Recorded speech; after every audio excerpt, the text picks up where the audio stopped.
ရရှိခဲ့မယ်ဆိုရင်အာရှဖလားဝင်ခွင့်ရဖို့အတွက်ပို့ပြီးတော့နီးစပ်မဲ့လေထားမျိုးတော့ပန်ကန်သွားနိုင်မှာဖြစ်ပါတယ်။တန်ပိုင်ကပေါ်လေးချပေးတာလေဟိပြိုဝင်းနဲ့ရက်စနဲ့လက်ကန်ပြီ။ချိန်မှာတော့ကန်ချက်ကအနည်းငယ်အားပြတ်သွားခဲ့ပြီးတော့ပါကစ္စတန်တင်းရဲ့ဂိုးသမားစီပဲရရှိသွားခဲ့တာဖြစ်ပါတယ်။ကြိုးစားနေခဲ့တဲ့ဟိပြိုဝင်းရလာတဲ့ခွင့်ရတရက်ကိုအကောင်းဆုံးသုံးချဖို့အတွက်ကြိုးစားခဲ့တာဖြစ်ပါတယ်။တန်ပိုင်နဲ့အပေးယူပြုလုပ်ရင်းနဲ့ဟိပြောင်ပြဖို့ကြိုးစားတယ်။ဖြစ်ဖို့ပြရတယ်ပိတ်ဖို့ကြိုးစားတယ်။မောဖြစ်ပါလေမမထင်ရရှိလာတဲ့အခွင့်အရေးကောင်းလို့ပဲစွာမှာဖြစ်ပါတယ်လက်ရှိဒီချအောင်ရှင်တော်မိသားနဲ့ကျော်မင်းဦးအေးရတော့လက်ကန်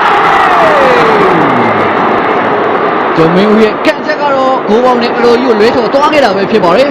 ပါကစ္စတန်ခန်းစစ်ကိုတော့မကြော်ပြန်ဘူးများမမောင်လေးဇော်ဝင်းသိန်းလက်ကန်လာတယ်လက်ကန်တောက်လျှောက်သူတို့မြွားတင်းရဲ့ကစားသမားတွေဘူကန်တင်မှုတွေတက်တိုက်ပြုလုပ်နေကြပါကစ္စတန်သင်းပဲအေးရရောမှားပြီးလာပြီကောင်းတိုက်ပြီဒီချိန်မှာလည်းတုံးချသွားမယ်မလားစောင့်ကြည့်ရမယ်ဗျာမမောင်လူမဲ့တာမှားပြီးလာအေးရရောကြားတယ်ကောင်းတိုက်ပြန်ချတယ်တိုက်ပြီခေါ်ပြီးနော်တကယ်ကိုခက်ခဲပြီးတော့ရှုပ်ရှက်ခဲ့တဲ့အနေအထားတစ်ခုပါပဲဒီမှာအသေးဦးဆောင်လို့ရရှိအောင်တော့စောဆောင်နိုင်ခဲ့ပြီဖြစ်ပါတယ်ဆိုပိုင်းဘာနဲ့ချက်အနေနဲ့စိတော်ရကဂိုးနေခဲ့တာလားအမို့ပိတ်သွင်းလိုက်မှဂိုးသွားတာလားဆိုတော့ကျွန်တော်တို့ရုပ်သက်အနည်းပြတ်ွက်တွေကိုတော့ပြန်ကြည့်ဖို့အတွက်လိုအပ်နေကြတာပဲဖြစ်ပါတယ်ဟုတ်ပါတယ်ဒါပေမဲ့ဘယ်လိုပဲဖြစ်ဖြစ်မြန်မာအသင်းကတော့ဥဆောင်လို့စပြီးတော့ရသွားခဲ့ပြီဖြစ်ပါတယ်ပြီးတော့စောင့်ကြည့်ရမှာဖြစ်ပါတယ်မမောင်လွင်ပဲလက်ခံပြီဒီချိန်မှာတော့အသင်းဘော်တွေကိုမပန်ပိုးပေးတော့ပဲသူကိုယ်တိုင်အဆုတ်ရတဲ့မှာလူချွေဟင်းဖြိုးလက်ခံဒီကထိတ်ကနေဟင်းဖြိုးရဲ့ကန်ချက်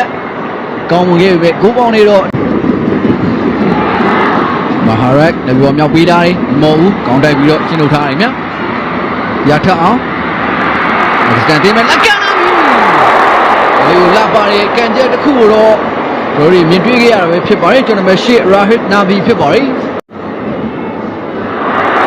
ဒီပြေးရမှားတယ်မြတ်ဒါကသမားလက်ကန်လာတယ်ခွင့်ကြီးကောင်းရရှိနာကျော်ဘယ်ทีနဲ့ပါတီပေးရတယ်ဘောတော့မြောက်နေတယ်ရထအောင်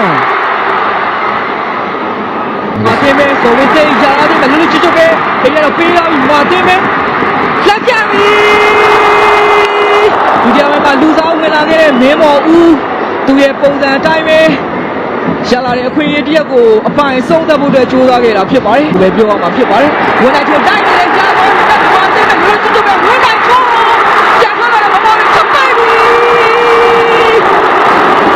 တကယ်ကိုအကောင်းဆုံးရလာတဲ့အခွင့်အရေးတရက်လို့ပဲပြောရမှာဖြစ်ပါတယ်တိုက်စစ်ကဝင်းနိုင်ထိုးဘုသမားလေးတယောက်ရှင်းရင်ဆိုင်ရတဲ့အနေထားထွက်လာတယ်ဘယ်ထဲမှာလို့မင်းမော်ဦးလူရှိနေမြမင်းမော်ဦးပဲတက်ကောက်လာပြီးမင်းမော်ဦးခြေနေကြည့်တယ်မင်းမော်ဦးပဲလဲလာတယ်လက်ကန်လာတယ်ဒီကဲတဲ့ဒီလိုမမော်လေးတက်ကန်လာဒီမှာအဂျေဘခောက်လာတယ်စကန်ပို့ပြီးတော့ပြေးကြိုးလာမမော်လေးရလက်ကန်လာတယ်အဂျေဘပို့ပြီးတော့ကကွယ်ထားတာဖြစ်ပါတယ်ဒီချိန်တက်ကန်ခဲ့ရမှာတော့ဘယ်လိုမော်ဖြစ်ပဲဒီစတဲ့ပဲလက်ကြပြီဒုတိယပိုင်းပြီးဆုံးဖို့နီးကက်လာတဲ့အနေထားတစ်ခုမှာခြေပါကိုရရှိ